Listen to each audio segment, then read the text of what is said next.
All right, everybody, Shabbat Shalom. All right, we are small but mighty tonight. I don't know why we're so small. But hopefully they've all got good excuses because I will be asking for their doctor's notes. But that doesn't matter because I understand we have 199 people online, right? Just say yes. Just say yes. Yes, right? No. How the hell do I know? We're going to hear in just a little while from LIOR ZISSER-YOGEV, who is here, and thank you for being with us. But we're also going to start our service, and which is very short, LIOR, like the way Israelis like it. So, and then we're going to actually, at the end of the evening, we're going to conclude, and you guys are the special ones who got to be here for this. We're going to conclude with a new song. It's not a new song at all. It is a version of Adon Olam that I've been working on since forever, mostly in English. I did rewrite the first paragraph in Hebrew, and we'll talk more about it after LIOR visits with us. That'll be our closing song, but we're going to start with the first slide, if you will, Arthur. Thank you. Our readers tonight, joining me up here, are Mary Monahan, Howard Himmelho, Audrey Pleasant, Marty Bernstein, or Stein, take your pick, and Miriam Jairus, Rabbi Miriam Jairus. And we'll start on slide number 1. Welcome, Bruchim Habaim, Shabbat Shalom. We gather on this Shabbat as a community of believers. We believe that Judaism is the entire experience of the Jewish people. We believe in the value of celebrating Jewish culture and identity. We believe that all those who choose to celebrate with us are part of our community. We believe that being together strengthens and enhances our Jewish experience. I would like to call upon Esther Frank and her son John Frank. Esther hasn't been with us for a while, but she's back to light our Shabbat candles. Oh, we have one more slide. Okay, you can sit through the next slide. I forgot, because I don't usually make this a 2-slide occasion. But this is, much my segue, but this is a time of transition as we move from our everyday week to the experience of Shabbat. May this Shabbat be a time of peace and rejuvenation. We turn from the concerns of the outside world and become quiet and peaceful as we create this community of humanistic Jewish believers. Let us pause and appreciate our celebration of Shabbat, which will now be ushered in by John and his mom, Esther.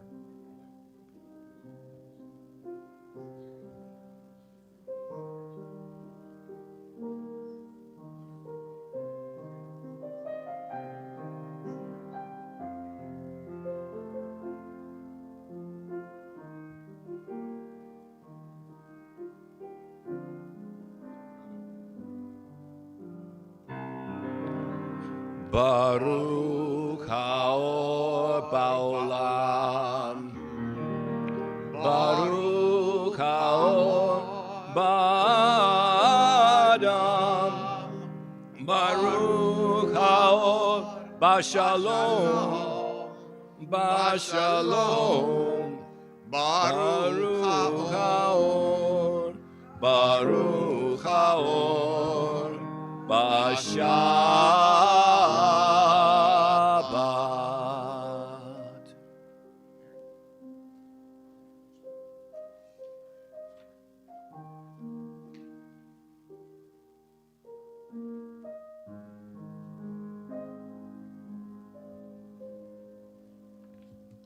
Ahad Ha'am wrote, a Jew who feels a real tie with the life of his people throughout the generations will find it utterly impossible to think of the existence of the Jew without Shabbat.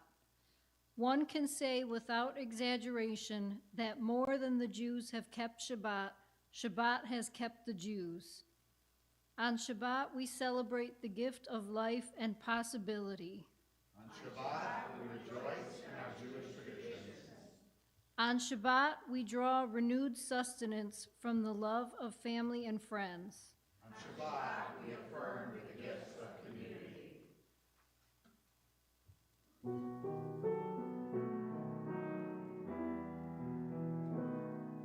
Shalom Aleichem, Ohavei HaShalom, Shomrei Shalom.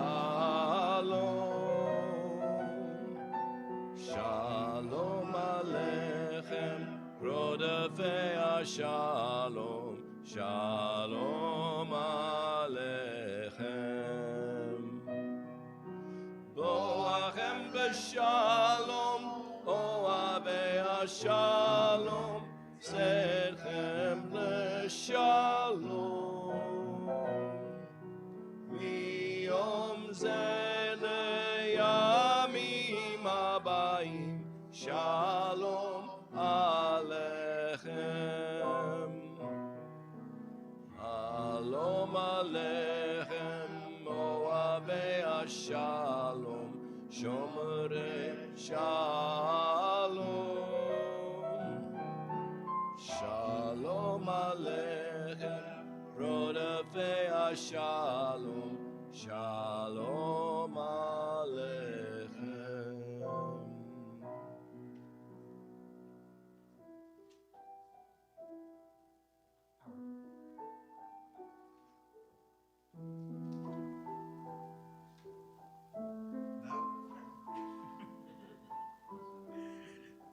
So far, everything's going right tonight.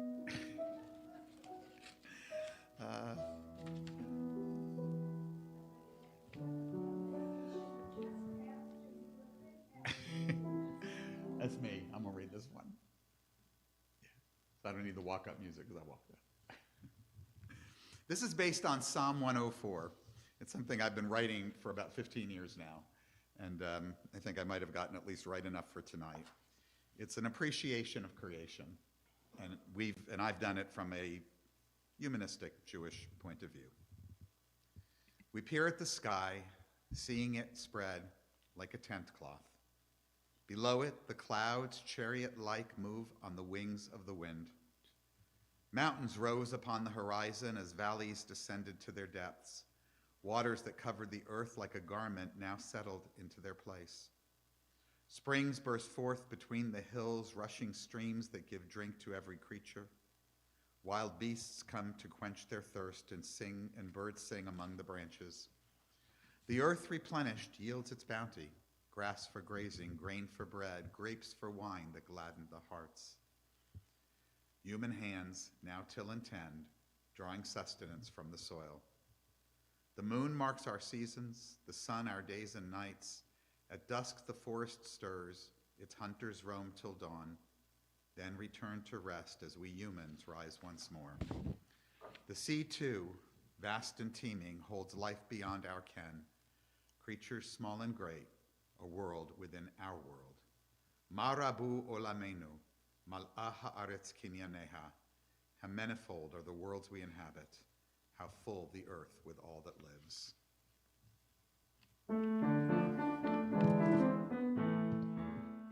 Lecha dodi likrat kala, b'nei Shabbat nekabla. Lecha dodi likrat kala, b'nei Shabbat nekabla. Lecha dodi likrat kala, b'nei Shabbat nekabla. Lecha dodi likrat kala, b'nei Shabbat nekabla. Likrat Shabbat lichuvnelcha, ki et habracha hi meviah, b'simcha b'murna b'sohola, b'nei Shabbat nekabla. Lecha dodi likrat kala, b'nei Shabbat nekabla. Lecha dodi likrat kala, b'nei Shabbat nekabla.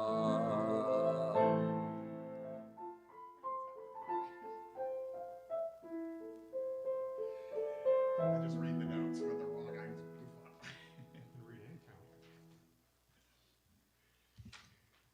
The psalmist wrote, "Live with integrity, do what is right, and speak the truth without deceit."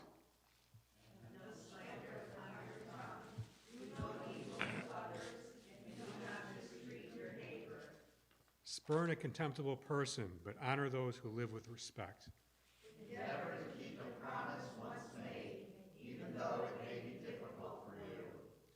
Do not use money or power to abuse others.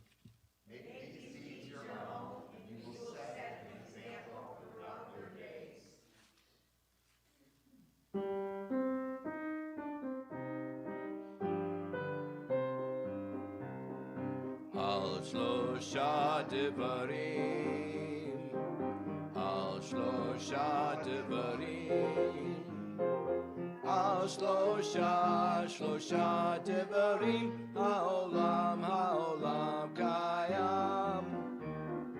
על שלושה דברים, על שלושה דברים, על שלושה דברים, העולם קיים. על האמת ועל הדין ועל השלום, על האמת ועל הדין ועל השלום, על שלושה דברים, על שלושה דברים, על שלושה דברים, העולם קיים. על שלושה דברים, על שלושה דברים, על שלושה דברים, העולם קיים.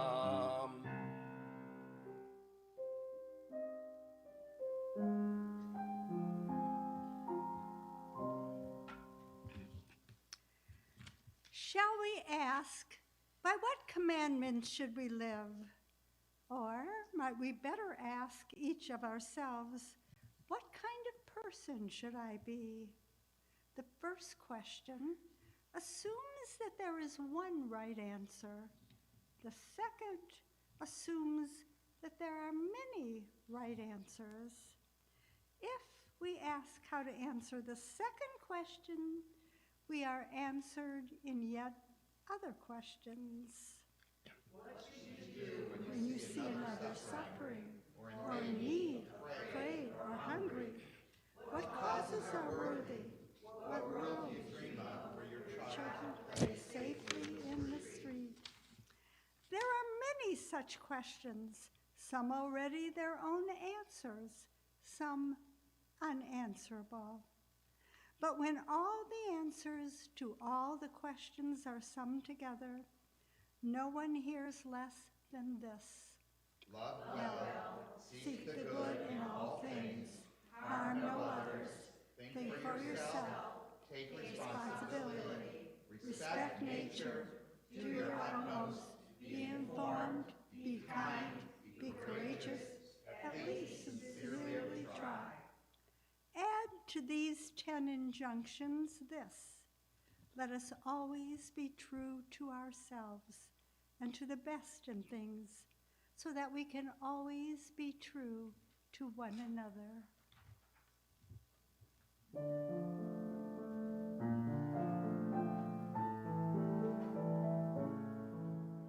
Amar Rabbi Akiva,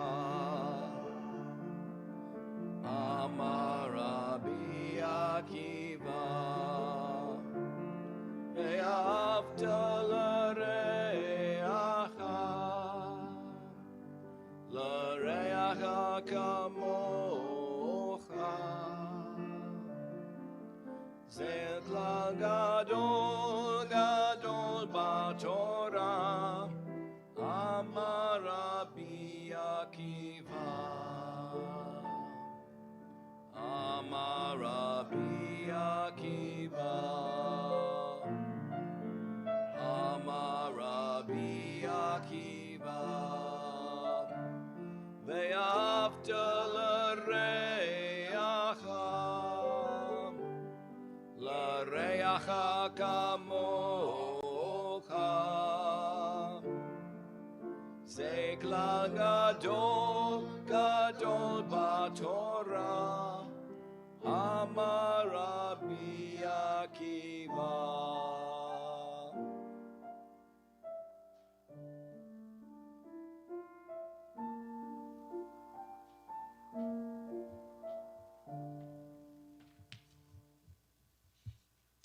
Let us strive to lead loving, compassionate lives with our hearts, with our wisdom, and with our actions. Let these be the ideas that we inscribe in our innermost heart. May we practice them day and night, teaching them diligently to our children through our words and especially through our deeds, so that coming generations shall learn to revere and celebrate life.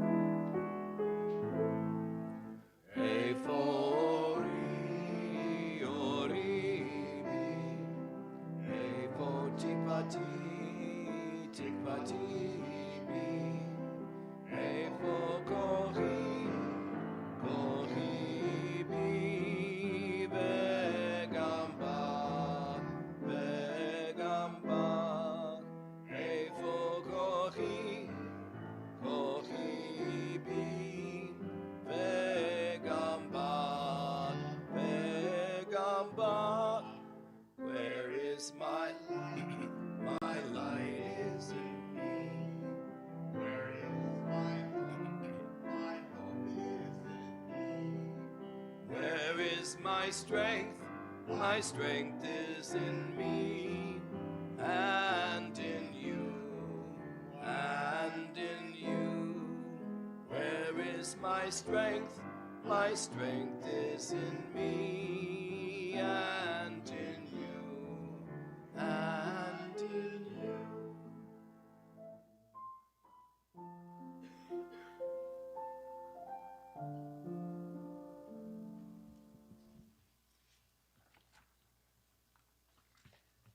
Wild Peace. This is written by my favorite Israeli poet, Yehuda Amichai, of blessed memory. He was a dear friend of mine personally and of this movement. Not the peace of a ceasefire, not even the vision of the wolf and the lamb, but rather, as in the heart when the excitement is over and you can talk only about a great weariness. I know that I know how to kill. That makes me an adult.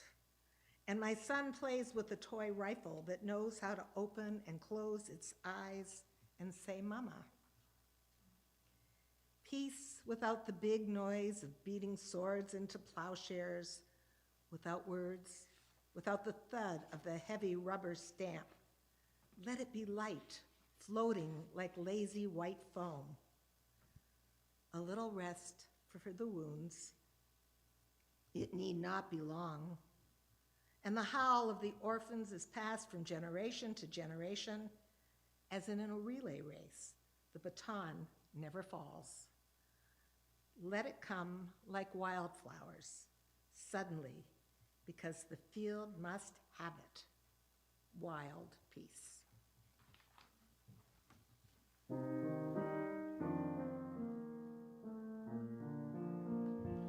Na'aseh shalom, shalom ba'olam.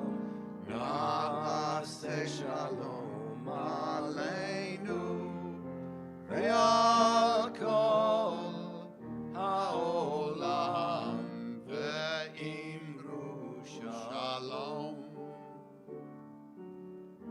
Na'aseh shalom aleinu ve'al kol ha'olam ve'imru shalom. Na'aseh shalom, shalom ba'olam. Na'aseh shalom aleinu ve'al kol ha'olam ve'imru shalom. In this community where we find strength and common purpose, we turn our minds and hearts toward all those who need our love and support, those who are ill, those who suffer pain of the body or spirit, those who are lonely, those who have been wronged. Tonight, our well wishes are extended to these beloved members of our community, to Lee Brecker, to Saul Foreman, and Jim Walker, together with anyone whom you're thinking about whose name you'd like to mention. Anybody on this side? No? Anybody over here? Anybody at all? May all who suffer know that they are not alone, that we are there. May they be healed quickly. May they experience a complete recovery, refuah shlema, the renewal of their bodies and renewal of their spirits. מקום הכוח בתוכנו, מקורות הברכה מחברותינו. May the source of strength that dwells so deep within us help us find the courage to make our lives a blessing, and let us say Shalom. Mekom hakoach betocheinu, mekorot habracha mechavroteinu. May those in need of healing know refuah shlema, the renewal of body, the renewal of spirit, and let us say Shalom. We are but sojourners in existence. Great and small, celestial bodies and humans are born, live, and die. The universal decree that every journey in existence must end cannot be stayed. May our earthly sojourn bring us the wisdom to accept this common destiny with tranquility and peace. Thus will we find in the recesses of our being strength and consolation when the pilgrimage of a dear one is ended and a link is broken in the chain of love and friendship that binds us together. Every being walks in the valley of the shadow of death, yet even on days of darkness, we can find the path that leads us back to life. Our thoughts turn to those who are no longer with us, our own loved ones, those whom our friends and neighbors have lost, the martyrs of our people whose graves are unmarked, and those of every people and nation whose lives have been a blessing to humanity. As we remember them, we meditate on the meaning of love and loss, of life and death. As we recall now our loved ones whom death has recently taken from us, those who died at this season in years past, and those whom we have taken into our hearts with our own.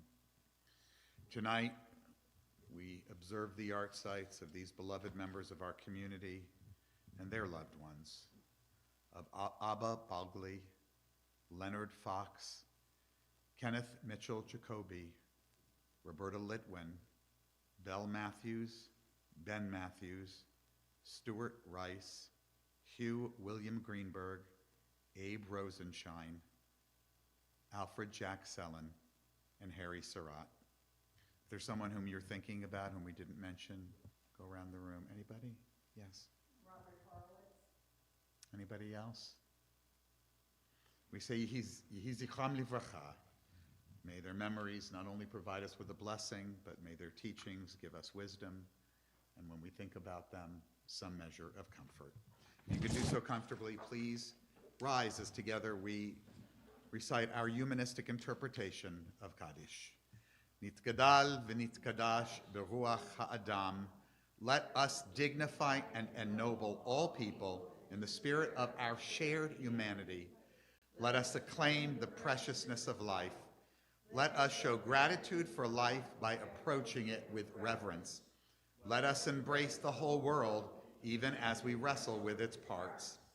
Let us each, in our own way, take up our share in serving the world and seeking truth.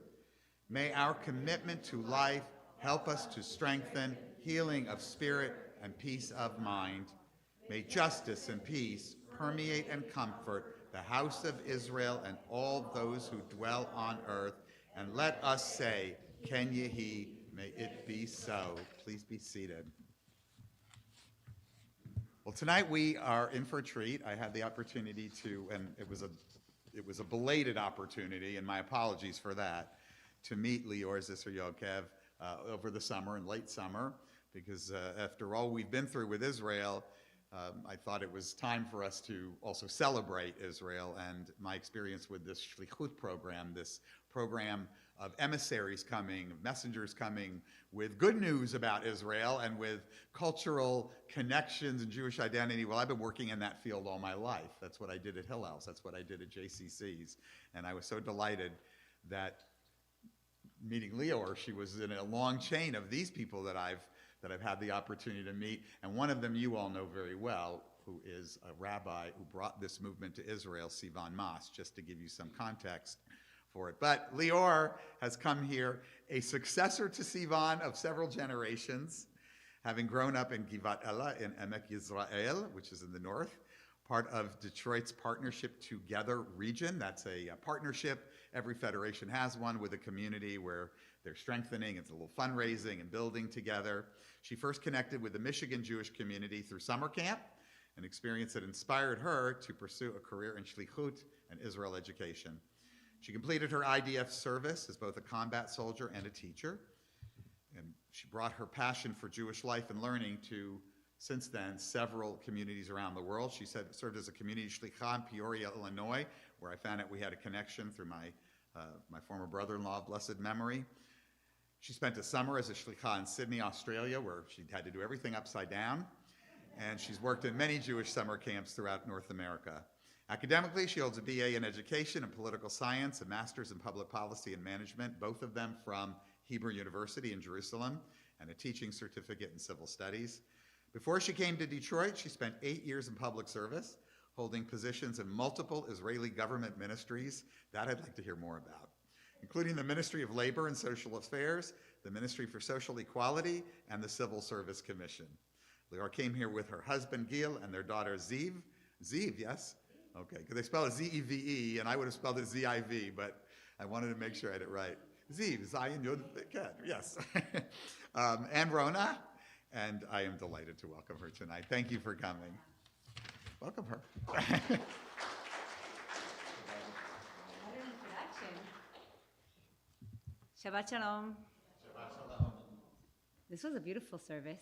I think it was my first time in a humanistic service, even though this past Yom Kippur, when I was in Israel, I did spend, we went to services in an egalitarian, humanistic service in the town where I live, but it was very different from this, and it was mostly in Hebrew, obviously, so that was one significant difference that we've seen. But thank you so much for having me, and thank you so much, Rabbi Jeff, for inviting me to be here. As you heard, my name is LIOR. I moved here 2 years ago from Israel. I originally grew up in Givat Ella, and that is how I got connected with Michigan in the first place. In 2002, when I was 14, a teen mission was supposed to come from Detroit to Israel. Like it does, I think every other year they send a teen mission, and then Jewish teens from Metro Detroit area can come and see Israel for about a month before they come back here, full of experiences. But that year was the year of the second Intifada. And unfortunately, that mission, it was decided that they can't go because they were afraid of the security risks involved. But instead, they chose, instead of bringing Americans to Detroit, let's bring some Israelis, Americans to Israel, let's bring some Israelis to Detroit. And I was lucky enough to be amongst this group of teens. I was selected to come here and spend a summer in Tamarack Camp. And that was in 2002. I was in Specialty Village. I don't know how many of you have been to camp or sent their kids to Tamarack. So I was a specialty camper, bunk 5, second session. It was really fantastic. And I fell in love. It was the first time I ever, learned how to sing Birkat HaMazon, and the first time I ever did Havdalah. And really, it was the first time I ever saw a rabbi wearing jeans or a rabbi who's a woman. And I was mind blown. I thought it was the best thing I've seen in my life, and it really was. And it was also the first time I ever saw fireflies, which I thought was pretty close to magic, and I still do to this day. But I went back to Israel, and I was filled with all this spirit of Jewish peoplehood and connection that I never experienced when I lived in Israel, because growing up in Israel, I grew up secular, as many Israelis do. And my connection to Judaism was, well, through, my family story and my life. Of course, my grandfather, like all grandfathers, was a rabbi, right? And that's how I grew up, and my connection to Judaism was so-and-so, because I always liked to go out on Shabbat, after Friday night dinner, we would go out with friends. We never commemorated in a community way. And coming back from camp, I really thought it was such a special experience for me that I wanted to keep being a part of it. I came back to camp in 2004, and I knew that once I finished my military service, I was a part of a youth movement called LIOR ZISSER-YOGEV, the working and learning youth. So when joining the army, I was in a gar'in in the Nachal. I don't know if these phrases mean anything to you. It's a group of teens that go on a gap year of service before the military service. We volunteer in different cities and communities in Israel, and then we join the army together, and we serve together as a group. In the old days, those gar'inim, those groups, would later go on to build kibbutzim all over Israel, but for us it was an educational mission, and we went to become teachers in schools in the northern and southern part of Israel.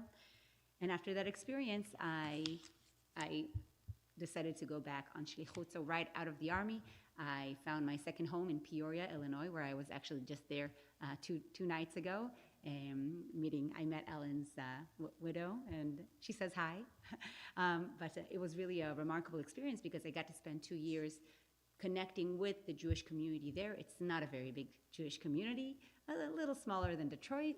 Detroit has about 70,000 Jewish people, Peoria, Illinois, maybe around 1,000. But they still have 4 synagogues, just like a good Jewish community. And I worked for the Jewish Federation there, bringing Israel to Jewish communities. I felt like I wanted to give back after experiencing the Jewish community here in Michigan.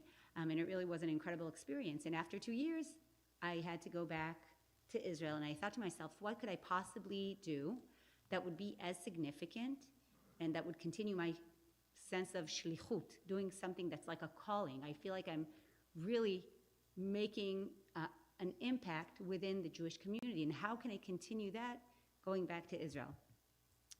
So I went to school for education and political science, and I thought that right after graduation, I will immediately be appointed to become Minister of Education. And that still didn't happen. I'm still waiting for the call. But I realized that going back to Israel, and I had a lot to say about the place where I grew up, right? I had, as a good citizen of my country, I always wanted to make it better, because you know how when you're, let's say, is this not strong enough? It's a brand new system, so we don't really know what we're doing with it yet. What if I hold it like this? Here, thank you. We're still not sure how it works. So. Can you hear me better? Wonderful. So just like in a marriage, right? I always tell my husband, sit up straight, or you need a haircut, or go and shave, because I love him. I want to improve him. I know that he can be better. And it's the same thing, my relationship with my homeland, with Israel. I see all its faults, and I know that it can be better. And I went back to Israel, wanting to make Israel better for all the Jewish people of the world, since it's the Jewish homeland, and that's what I felt coming back, but also for all the people living in Israel, whether they're Jewish or not. And that is why I chose to go into civil service. I was a part of a program called the Civil Service Cadet Program, תוכנית צוערים לשירות המדינה. I know how to say it perfectly in Hebrew. And it's a program that gives us training on what government work looks like, and then assigns us to different roles in different government ministries. So I really got to experience a lot, whether it was in the Ministry of Education, of Labor, of Social Equality. And I was there for 8 years, and we really did, I think, remarkable things. But in those 8 years, I worked through 5 different governments. We had 5 elections from 2019 to 2021, the last one, or 2022? That's how often the government changed in Israel, and that political instability and constant changes made it very difficult to promote things that we wanted to do for the public. Budgets weren't coming through. Projects that one government started, the next government just canceled altogether. I know you in America, you don't understand the political instability and things that shifts and happen. This is unique to Israel alone. No, not really, but this is something that was very frustrating. And so the last time that they announced there will be elections, and I didn't even know what the outcome is going to be, I applied to go on shlichut again, this time with my family. My husband Gil couldn't be happier to go. He always wanted that adventure. And I think on our first date when we just met, I told him I was a shlicha in the past and I'm going to be a shlicha again. So if we continue dating, you should know that we're going to go and live a few years abroad in a Jewish community. He said, I'm in. So here we are today. We arrived here in August of 2023. And the first thing I did, even before starting to work, was to go up north to the Upper Peninsula so that I can say that I've been to the UP. I marked that. It's gorgeous. And so many people here in Michigan tell me, I lived in Michigan my whole life and I've never been to the UP. Well, let me tell you, it's great. You should go. But we came here in August and I spent the first 2 months getting to know the lay of the land, right? Meeting with people in the Jewish community, rabbis, Jewish educators, school directors, and thinking I'm going to take a few months to settle in, to sort of understand what's what here in Jewish Detroit, and then we can start working and start bringing more of Israel, the cultural aspects, the political aspects, the interesting things. And I thought the biggest thing we're going to talk about was the judicial reform. Do you remember that thing? It was all the rage 2 years ago. And I thought that would be my most dramatic talking point. And then on October, as you know, on Simchat Torah, everything changed. We were here, we woke up, I think, as many Jewish people outside of Israel, and woke up that morning to a million push notifications from any news channel and a lot of WhatsApp text messages going off on our phones, and we realized that we woke up 7 hours after a war broke in Israel. And the first thing that I did that morning was, of course, to call my mother in Israel and ask her, where is everyone? Is everyone safe? Because we saw in the news, and it was very hard to understand what was going on. But the first image that I remember seeing on social media was of terrorists driving a white pickup truck, a Toyota pickup truck, in the streets of Sderot, where one of my best friends live with her daughter. And immediately I couldn't believe what I was seeing, and how is it possible that Israel, my homeland, I served in the army, how could this have happened? I know how much Israel puts into the safety and security of its people, and I couldn't believe my eyes. Actually, when I woke my husband up and said, Gil, there's a war at home, he said, why are you exaggerating? It's probably just another round of rockets from Gaza, because we're so used to it. But no, it was a full-on war. So I called my parents and I asked them, where is everyone? Is everyone safe? And then I got a list. So my sister, who lives in Tel Aviv, woke up in the morning, ran to the bomb shelter. After things calmed down a little, she drove up north to my parents' house. My older brother, Ido, and his 4 children were in their kibbutz near Bet Shean. And my parents were in Eilat. They were traveling back from Egypt. They were in a trip there, and so they were in Eilat. And my youngest brother, llay, who was 27, he was an officer in Sayeret Matkal, an elite unit of the IDF. And that morning, he was at home with his wife. They were newlyweds. They got married a year before that. And they woke up like everyone else in Israel. They ran to the safe room with the sirens when the sirens were going off. And 10 minutes later, he was called to his unit. They told him, this is a matzav emet, this is a true situation, it's not a drill, everyone needs to be back in the base. And so he said goodbye to Tomer, his wife, who had a very hard time saying goodbye to him. I guess she sensed something was different. It's not a regular, yes. And they say goodbye, and he got out and he drove to his unit.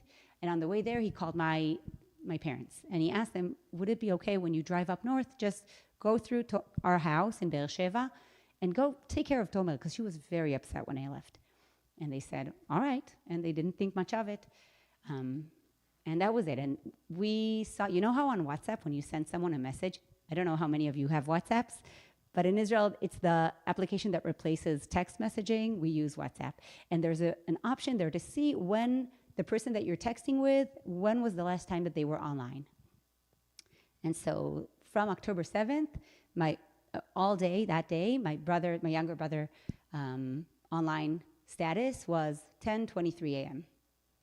So we knew that he had his phone in his hand at 10:23 a.m. And every time I asked my parents if they've heard anything from llay, they said no, but if we didn't hear anything, it means everything's fine. Okay, that makes sense. So after I sort of checked that everyone in my family is safe, I went straight to working mode, and we started planning an event that was planned to happen on October 9th, 2 days later. It was a Monday. We did it in Shaarei Tzedek. I don't know if any of you were there, but we just came together. I think the Jewish community here, it was about 3,000 people there for that evening. I think we needed two things. We needed to show support of Israel, to tell our family, brothers and sisters in Israel that they're not alone. And we really needed to come together and be together at that moment, because the feeling of being so threatened, being attacked for being Jewish, I think it makes all of us want to come together and be supported by one another. So I started planning that event with my staff, with my colleagues from the Jewish Federation and other Jewish communities. And immediately I also started giving interviews. People were calling to ask, as the token Israeli in Detroit, if everything's okay. And I gave interviews and I said, well, everyone in my family is fine. I mean, we haven't heard anything from my baby brother, but I'm sure that he's fine. He's a trained soldier. I don't need to worry about him. And I told the reporters, I know people that were kidnapped. I know people that something happened to them, but I never thought about myself. And on October 9th, 2 days after the attack, I was in my office planning for the solidarity event that night, and I was just stepping out of an interview, which was either to a newspaper or radio, I don't even remember what, and I stepped into my office, and I had people with me, and then Gil, my husband, walks in the door, and there was no other reason for him to come to my office, and I looked at his face, and he had a terrible expression, and immediately I asked, did something happen to my brother? And he didn't reply. He tried to get people out of the door, and I asked again, did something happen to my brother? And I think on the fourth or fifth time that I was already yelling, what happened to my brother? He said that he was killed on Saturday morning in Kibbutz Kfar Aza. So maybe minutes after the last time he was holding his phone, it was around 10:30 a.m. He led a team of 9 soldiers from his unit into Kibbutz Kfar Aza, which was already taken over, completely infiltrated by terrorists. There were hundreds of terrorists there, and they were a team of 9 and another small team from a different unit. They came in, they heard shootings from a neighborhood of people and screaming, so they went over there, and they didn't know that terrorists were already in every single house there. And after a very short battle, they fell, llay and 3 other soldiers with him, and the other 5 were very severely wounded. And because the fighting in Kfar Aza was ongoing and so intense, there was no way to rescue the bodies and the other soldiers. It took 48 hours to get everyone out, which is the reason why that was only 2 days later we found out what happened to him. So it was devastating. The first thing I remember saying was, I told my dad, please don't have the levaya, don't have the funeral without me. But the problem was there were no flights to go back to Israel. All the airlines canceled except for El Al, and all the flights were packed. So we tried to get a flight to go back home with my husband and my 2 girls. I couldn't imagine going through that flight without them. And they found, the Jewish agency, my employer, found us a flight. And we went, but only the next day, and the solidarity event, was still scheduled to be on October 9th. And I remember telling my supervisor in the Federation, I need to be there. I want to speak. I need to be there. I don't know where that came from, but it did. And it so happened that on that night, I open the solidarity event by sharing with 3,000 people whom I did not know, right? I only moved here 2 months prior, shared with all of them that I lost my brother on Saturday morning of October 7th, 2023. And that's how I started my shlichut. So it's quite a negative tone to it, but we went back to Israel for the funeral and for the Shiva. We were there as a family, and I remember thinking, and I was told, you don't have to go back to Michigan. If you'd like to stay in Israel, you can. And I was thinking to myself, as we landed in Ben Gurion, there were sirens over our heads. When we got to my parents' house, we had to run to a bomb shelter because of a drone threat coming from Hezbollah. There's no place that's more important right now for us to be in is with the Jewish communities sharing the story of what's happening in Israel. And so a few weeks later, we came back, and I had to start again, this time in this shadow of war and grief. And I had to figure out, what am I going to do for the next 3 years of shlichut? How am I going to bring Israel with such a tragedy that started and painted my entire experience? So it took me some time, but at the end of the first year, I was able to articulate better what I want to do here in Michigan in terms of Israel education, right? A lot of shlichim say we don't just want to do hummus and unicorns. We don't want to just bring this one-sided image of perfect Israel and how great it is, because it's not authentic. We need to bring the true voices of what's happening in our country. And at this time, when my country is under ongoing war, there were 3 things that I felt like I needed to do here in Detroit with the Jewish community. It's to educate, connect, and support. When I say educate, I mean so many people are only learning of what's happening in Israel through social media, especially the younger generation through TikTok or Instagram.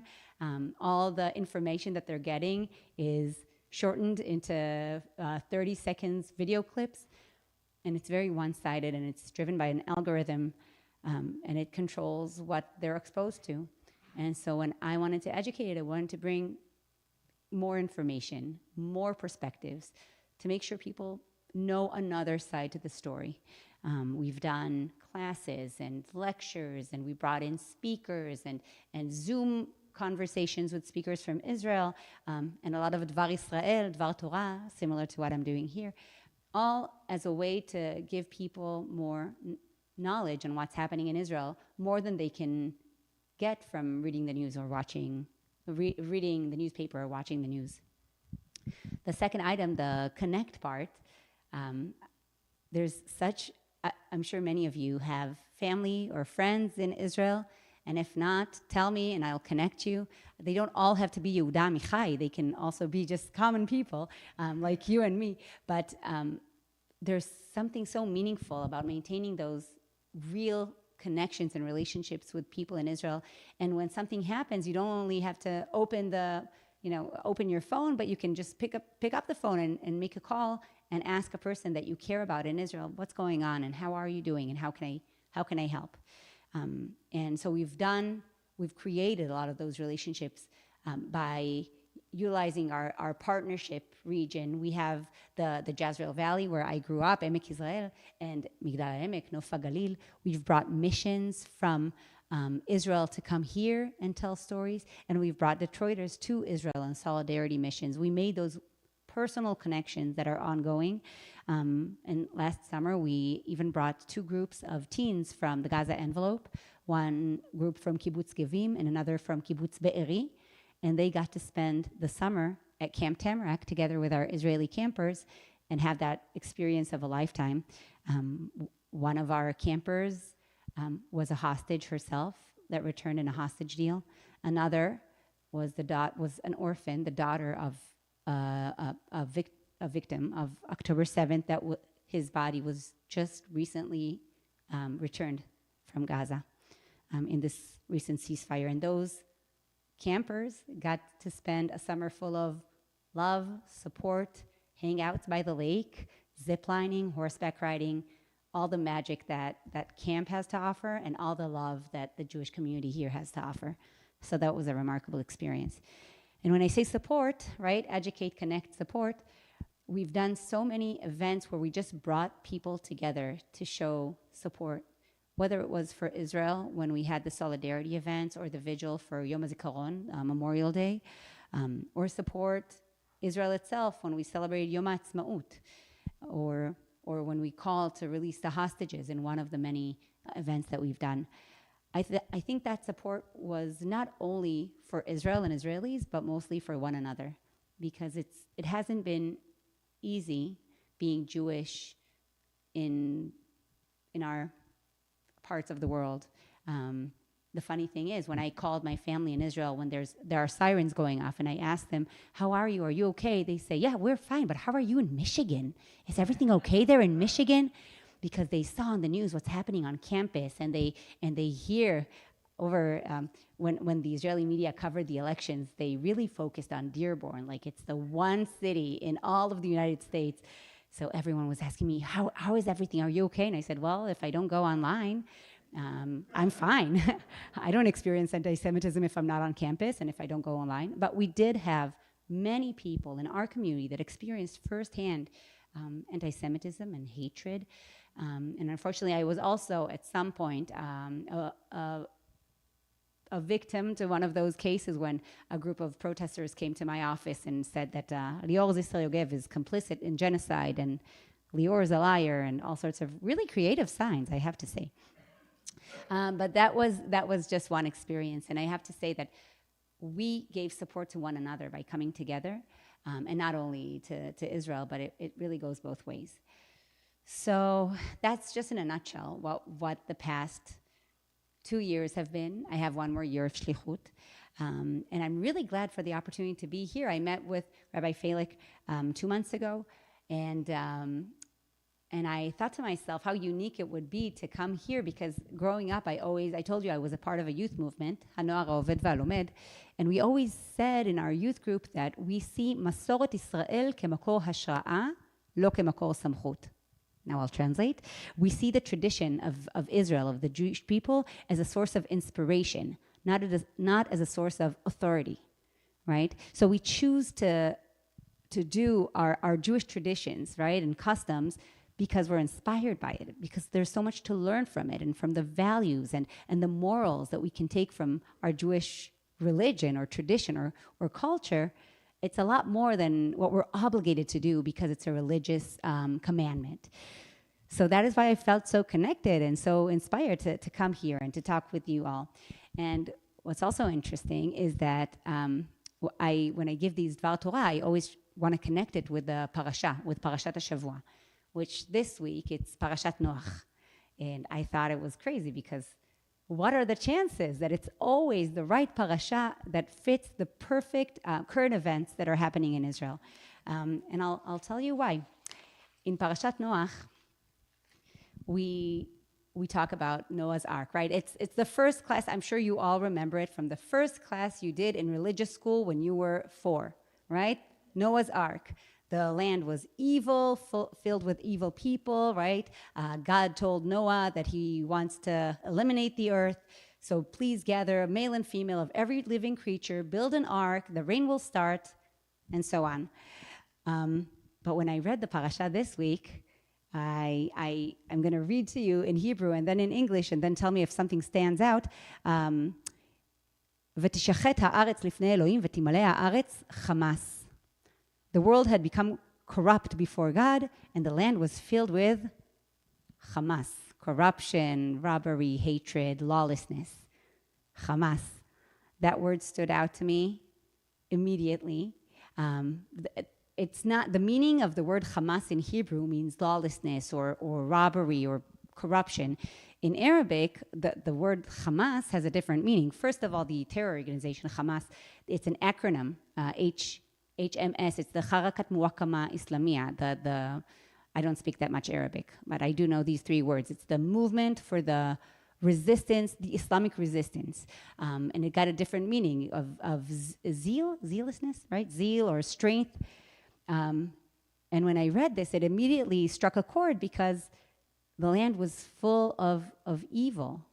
We just commemorated 2 years to October 7th, and I felt like on that day, the land was filled with evil. And when God in the parasha sees this, he wants to eliminate it completely. And so he brings in, Hineni mavie et hamabul, I bring on the flood upon the earth, right, to wipe everything out. And I don't know if you know, do you know what Hamas called October 7th, the attack on Israel? The Al-Aqsa flood, Tufan al-Aqsa, the Al-Aqsa flood. And I read this, and in the first couple of psukim, couple of phrases, I read Hamas and the flood, and of course, well, that's the thing with the parasha. It always connects to whatever we're going through. But we're here commemorating 2 years of that Al-Aqsa flood, and when we're mourning, right, going in Israel, the custom in the yard site is to go to the cemetery and read the Kaddish and the Neshama letters and read texts that we're writing. While we're commemorating that, all over Israel, there were riots about, all over Europe, people were celebrating October 7th and the success of the flood of Al-Aqsa. And it was very hard to see, especially as someone who paid a personal price on that terrible day, to see that people still call this act of terror an act of resistance and legitimizing violence that has hurt not only so many Israelis, but dragged Israel and Hamas to a war that caused so much suffering and pain to Palestinians as well as Israelis. When, after 2 years of war, or 40 days of rain in the ark, in Noah's ark, he sends the raven first to see if the water has subsided from the earth. The raven doesn't like it at all. It comes back immediately. And then he sends the dove. And the dove, after a while, returns carrying an olive branch. And as we were reciting the beautiful texts in today's services, the word shalom stood out to me a lot, because everything that we've been hearing and praying for, well, in Jewish prayer, you pray every day, Oseh shalom b'mormav, right? You want peace, you bring it 3 times a day, you pray for peace. And we've been wanting and yearning for peace, for an end to this war, to this conflict. And when I was reading about the dove and the olive branch, I remembered, or it came to me that the olive branch and the dove became such symbols worldwide, not just in Israel, not just in Jewish religion, of peace and quiet days and better days. And I thought of this graffiti, and I wish if I had known there was a screen, I would have sent it in the screen. But I thought of this graffiti that was painted in Israel right after October 7. And it shows, I don't know if you can see, it shows a bleeding dove with an olive branch, with a mark of like a bullseye, like you're looking out of the lens of a rifle, targeting the dove. And that image that was, I think, painted in Tel Aviv in one of the streets was so painful to see, because as someone who I've always seen myself as a peacenik in Israel and was always in the camp for peace, after October 7, more and more Israelis found it harder to believe that peace is possible, that we will ever get to a point where this conflict will be over. I'll tell you, personally, it was also hard to believe that I could ever find empathy or tolerance or any love in my heart for who I saw as not just my enemies, but the ones who took the life of my brother and celebrated it, and so many others. So it was such difficult times, right, for us throughout this ongoing war. The past 2 years have probably been longer than the 40 days that Noah and his family and the many, many animals spent on the ark. But that dove finally came and finally brought some news of peace. And please don't kick me out, but these are some images of the dove that came to Israel. And tell me if you can see the images of this red-headed, I'm sorry, it's too small. It's a red-headed dove with orange hair and orange skin carrying an olive branch. How funny, and I'll show you the image later, how funny that in Israel, the President of the United States was seen as the bringer or the shaliach, the messenger of peace. Who would have thought, right? How surprising. People in Israel celebrated the ceasefire. Every single person in Israel and I'm sure in Gaza, wanted this conflict to end. We wanted to see the hostages back home. We wanted that message that peace is possible. Yitzhak Rabin, our late prime minister, said that you don't make peace with your friends, you make it with your harshest enemies. Well, if Hamas isn't our harshest enemy, I don't know who is. But yeah, at the end of the day, even after a very long and painful flood that killed every being from the earth in the story, there's a happy end, right? There's an option to rebuild and regrow. And that is what we need right now in Israel. We need to take this opportunity of the ceasefire, even though 2 days later it was already, how do you say, hufra? Sorry? Yes, it was broken, or elements of it were broken 2 days into the ceasefire. We still need to hold on, hold fast to that option for peace, for shalom, because there's no other way to live a normal life in Israel or in Gaza or in the West Bank. There's no other alternative than by getting this peace. And the last part of the parasha that I want to talk to you about is the covenant. Right after the dove comes back and the water subsides, and Noah and his family and all the animals, they can leave the ark, right? In Har Ararat, they see that they can regrow and rebuild lives and live again without the corruption and lawlessness and evil. They sin right away. Right away, they turn back to sin, and God says, well, Yetzer Adam ra minurav, well, man was born evil. That I don't know if I believe that, but that's what the parasha says. But to promise the people and Noah and his family that he will never, ever again bring a flood, destruction, and devastation like this to humanity, he sends a sign, and the sign is a rainbow. It's like a kid's story. I mean, seriously. He sends a rainbow in the sky, and the rainbow marks the end of the flood, the end of the rain, the end of the disaster. Even after a very difficult storm, there's still a sign and hope for something better to come. And he says, זאת הברית אשר אני נותן ביני וביניכם, את קשתי נתתי בענן, והייתה לברית ביני לבין הארץ. I have placed my rainbow in the clouds, and it will be a sign of the covenant between me and the world. So there's this promise, kind of reminds me of the ceasefire, right? There's this promise that you'll keep your end and I'll keep my end, and we will bring no harm to one another. And there's nothing more hopeful that I can think of. So the last thing that I'm going to show you, and I really hope, and afterwards I'm going to show you all the images, is this monument that's standing in Hostage Square in Tel Aviv. It is a statue, a colorful statue with all colors, not all colors of the rainbow, but pretty colorful. And it spells Taf, Kaf, Vav, Vav, Hey, Tikva, hope. This monument was created by Louis Herr. Louis was a hostage taken on October 7th to Gaza. And he was rescued about a year into his captivity in a military operation. And he went back to his kibbutz. And he was an artist and decided to bring this beautiful monument to Hostage Square, even though it's filled, I don't know if you've been to Tel Aviv in the past 2 years, in Hostage Square, it's filled with very harsh visual displays. You can see cribs of the babies that were taken and unfortunately killed in captivity. You can see beds unmade, right, and empty tables, and the hostage posters, and the tunnel that resembles the Hamas tunnel underground in Gaza. And all of a sudden you have this colorful statue that's lit up in the dark, and it says hope, tikva. And when he was asked, why is this the monument that you choose to put in Tel Aviv, he says, well, that's what we need most. He created this statue when the hostages, the live hostages, were still held captive in Gaza. And without hope that they will return, there's nothing that can move us forward. And without hope that this disaster will be over and we can start healing, then we can't move forward. We'll stay stuck. And so I feel very inspired from Louis Herr. I even have the necklace that resembles the statue that he created that says hope, and alongside the ribbon of the hostages, which I really hope to take down once the 13 deceased hostages will be returned to Israel, the last 13 that are still there. I want to carry on this message of hope.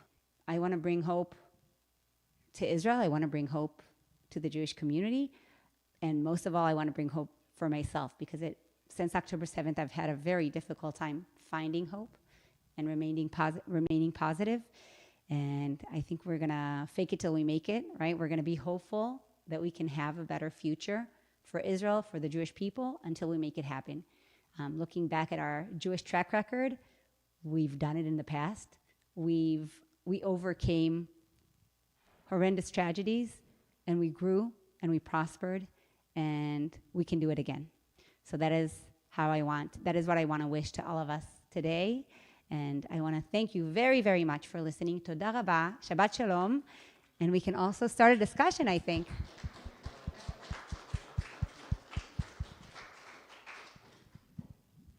Thank you so much. Does anybody have a question? We're going to use the mic because now with the streaming, we can do that. I have a question. Okay. I'm sure you've heard from some rabbis. This has been probably the least fun time in the history of American Judaism to be a rabbi. We all took different sides and different positions, and there was a lot of, and I don't just mean in our congregation, I mean throughout American Judaism. The folks that you're talking to through Federation are obviously people who come to the table with something that they're interested in with Israel. They feel the bond, they feel the Jewish bond. But a lot of us are concerned that the Jewish bond is breaking down because Israel is little understood, despite all that we've done to try to educate people. The young people are breaking away, and it's worrisome. I try to pretend it's not there. I'm lucky enough to have 2 children for whom it is not there. They have strong bonds to the Jewish people. But what do you make of this? Are you seeing this, or is it kind of hidden from you because of your position, or? I do see it. It's true that the people that I mostly interact with are people that have some sort of connection, because otherwise they wouldn't have reached out and said, let's talk about Israel. But we do see it, and I actually think, and I've been saying it a lot in my position, that the opposite of love isn't hate, it's indifference, right? So if young people, or not young people, or All the people. yes, or people of all ages, regardless of their age, if they really have strong feelings against Israel, I welcome that, because that means they care. That means they want Israel to be better, because they feel a sense of responsibility.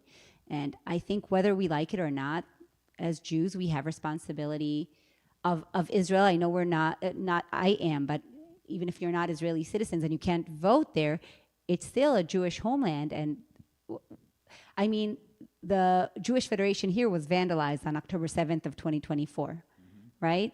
They didn't go to the Israeli consulate. They went to the Jewish Federation, because they connected the people, the perpetrators, they connected the Jewish community with Israel, whether people are Zionists or not. And it was a painful realization to understand that whether we see ourselves connected to Israel or not, that's how the world views us. And that's why I encourage whoever I'm in contact with to have a relationship with Israel. And it doesn't have to be a positive, happy, hummus and unicorn relationship. It can be complex and nuanced, and it could be critical. Like, I'm very critical of my own country. And everyone has room to criticize and say what they think. With the younger generation, I had a conversation with Daniel Hartman from the Shalom Hartman Institute a while ago. And he said, everyone's so concerned about young Jews in college campuses. For 40 years now, I hear that those ages of 18 to 24, well, guess what? They turn 25 at some point. It's a stage on a college campus. It's a very harsh and it's a critical environment of a lot of things. So it's also critical towards Israel, which is fine, because we want to encourage that sense of, independent thinking at that age. But then they grow and they seek their community and they develop their own relationships and their own individual opinions. And if we create strong Jewish communities where they will have a place after they graduate college, then they will find themselves in a community where it's okay to think critically of Israel, but also feel connected to it. Thank you a million for being here. This is for you, a little gift, a little something for your office. And I know it must be very difficult talking about your own personal connection to it for so many lectures, and thank you. Toda rabba lach. It was my pleasure. I have images. Yeah, can we Okay. keep these? Yeah, Can we of hold on to course. these? Okay. I'll put these out there later. It was a little hard for me to see in the back. That is Donald Trump as the dove of peace. So that's a thing that somebody drew. Well, he did do it, you know, whatever else we think. All right, Arthur, if you'd change the slide. So this is the Adon Olam that I wrote, and the point, Adon Olam means master of the universe or master of the world, right? Adon Olam. So how do you sing that as humanistic Jews? You accept the reality that the Adon Olam, Adonai Haolam, is us. Amalti et nachon. That we are the masters of the world, and the last verse here is sort of a poetic translation of the one we're going to sing in Hebrew at the beginning and the end. Adon Olam, that song, that's us. We are the Adon Olam. So you all know this tune, I expect. I know some of you didn't grow up with it, but if you grew up in a Jewish congregation, this is, you know, my mother, the great liturgist, said this. She only knew one thing about Jewish services. When this came, the oneg was next. So this is the tune. There's not a lot going on with it except this, but you can sing it out loud. And we're going to start in Hebrew, go through the 3 verses. The last one is the translation, and repeat the Hebrew like I put in capital letters and underlined it. You ready? This is ringing a bell for most of you? Yes? Okay.